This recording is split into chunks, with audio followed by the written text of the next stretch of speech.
Salut les Anacalypsiens, bienvenue dans cette nouvelle vidéo d'Anacalypsie.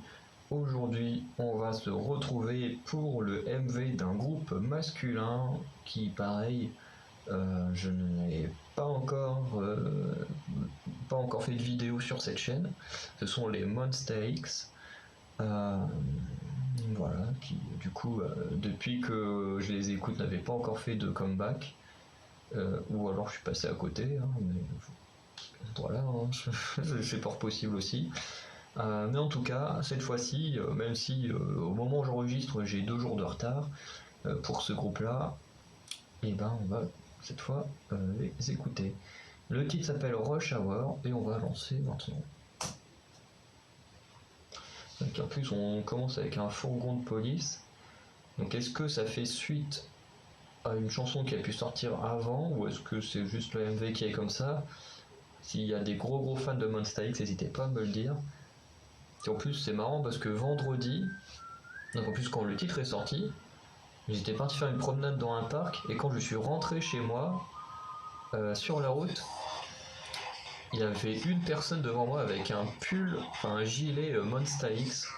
Du coup c'est assez marrant.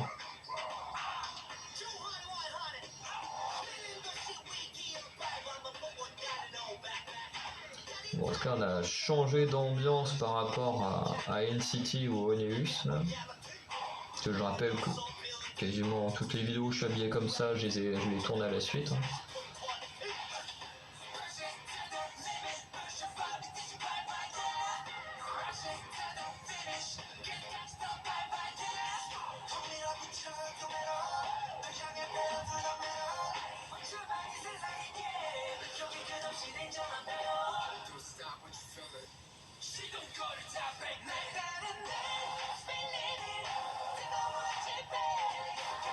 Ils sont que 5. Pourquoi je les voyais à 6 moi les Monsta X?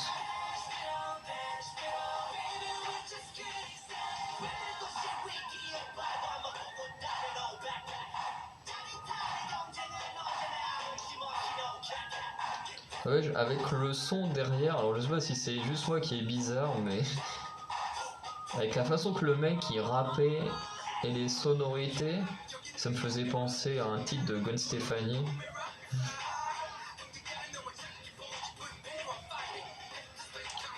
J'essaierai de mettre, je sais pas si c'est juste moi qui est bizarre, mais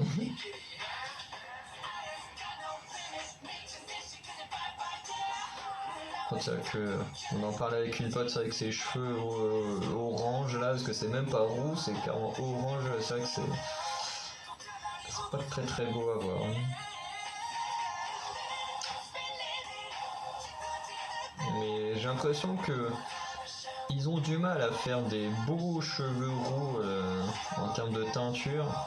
Je lis ça dans As If It Your Last, ses cheveux orange, c'est dégueulasse à regarder. Yoon Bin, pareil, comme Lisa, bias de son groupe. Ses cheveux orange là dans Would You Run, c'est dégueu à regarder aussi. En plus les deux pareil, hein. Un orange moche avec une frange moche aussi.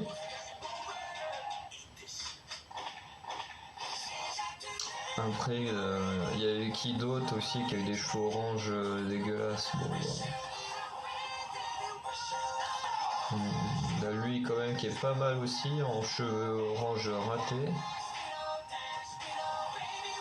J'ai l'impression qu'ils ont du mal à faire des bonnes teintures rousses. Parce que pour l'instant, à part Sana, que je trouve vraiment canon avec des cheveux roux, la plupart des autres, je trouve que c'est assez raté. Hein. Je suis en train de réfléchir à qui j'ai pu voir de roux ailleurs, mais... Starship... Mince. Attends... Du coup, voilà pour ce titre de Monsta X, alors qui du coup est clairement d'un style ultra badass que j'ai trouvé assez sympathique. Voilà, comme je vous disais, le genre de rap comme il y a ici, c'est pas trop le genre de rap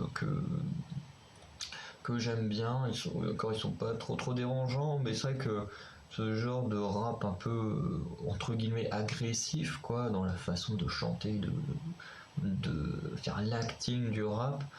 C'est un peu un rap dont j'ai du mal, et c'est pour ça que dans Blackpink je préfère les raps de Lisa que de Jennie, parce que Jennie a ce côté aussi de rap assez agressif dans l'acting et tout, comme peut l'avoir les gars qui ont rappé dans ce titre, contrairement à Lisa qui est dans un rap très cool, mais moins, enfin j'ai que le terme agressif en tête, mais bien sûr ils sont pas agressifs, enfin ils sont pas agressifs dans le sens où ils vont fracasser des têtes et tout, comme certains rappeurs, voilà, qui se la jouent gangster et tout, mais j'espère que vous comprenez ce que je veux dire. Voilà, c'est pas c'est vraiment un rap viril comme on peut appeler, voilà, ce genre de rap avec lequel j'ai un peu de mal.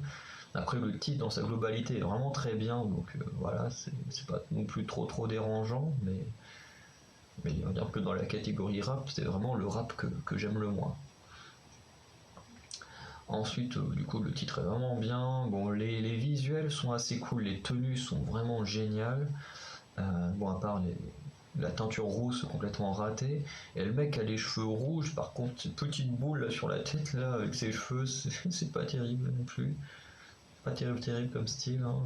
En plus ça doit hyper abîmer ses cheveux, hein. Mais bon, après hein, c'est leur choix, hein. Je pense que quand t'as la popularité de ces personnes-là, hein, je pense que t'as quand même un minimum de décision, surtout pour des choses aussi importantes. Parce que bon, des vêtements en soi, que t'aies le choix ou pas le choix, à la limite, tu dois pas vivre tous les jours avec, hein, contrairement à une coupe de cheveux.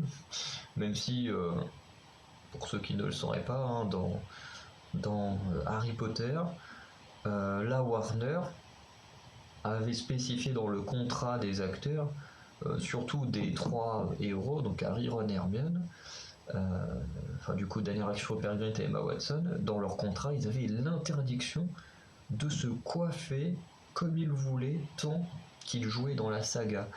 Et c'est pour ça, par exemple, qu'Emma Watson s'est rasé la tête une fois que la saga était finie, parce que pendant au moins 10 ans, elle n'a pas pu se coiffer comme elle avait réellement envie. Mais seulement comme la production, donc comment Warner, les réalisateurs et tout, en avaient envie. Donc on peut comprendre des petits pétages de câble comme ça. Bon, après, est-ce que c'est le cas pour les Monster X? Je ne sais pas, mais bon, c'est juste pour dire que tu peux faire partie des acteurs les plus connus au monde, parce que du coup, Harry Potter, est une saga méga connue, et pourtant, les acteurs dedans n'avaient aucun pouvoir décisionnaire sur leur coupe de cheveux. Voilà. Alors surtout la période coupe de feu où les coupes de cheveux sont dégueulasses. Je veux dire, j'aurais pas aimé être à leur place. Mais du coup, revenons-en à un autre sujet. La danse practice, du coup, j'en ai pas fait attention à la danse, comment elle était. Parce que du coup, on n'en a pas vu énormément, j'ai l'impression. Mais ça avait l'air quand même assez sympa. Après, on en saura plus quand la danse practice sera entièrement sortie. Mais bon, comme le titre là a à peine 2 jours, je pense qu'il va falloir attendre un petit peu, mais bon, ça devrait pas trop tarder. Et connaissant les Monsta X, hein, je pense que la danse peut être pas mal. Je sais pas si elle sera mémorable, mais je pense que ce sera une très bonne danse practice. Et du coup, niveau décor, il n'y a rien à dire en fait. Niveau décor, c'est un peu décevant. J'ai envie de dire, on est sur un des groupes quand même les plus connus chez les hommes. Et on se retrouve qu'avec un truc en studio quasiment. Il y a des petits trucs sympas, hein, mais c'est quasiment que du studio. Moi, quand j'ai vu, quand on voit le fourgon arriver là d'une sorte de désert, là, je me dis ouais, on va avoir des beaux décors et tout, et au final, on a quasiment que du studio. Et c'est un peu dommage pour un groupe comme ça. Et voilà. Du coup, c'était plutôt pas mal. Après, à vous de me dire ce que vous en avez pensé, et puis bon, on se retrouvera prochainement pour la danse practice de Rush Hour des Monsta X. Allez, ciao.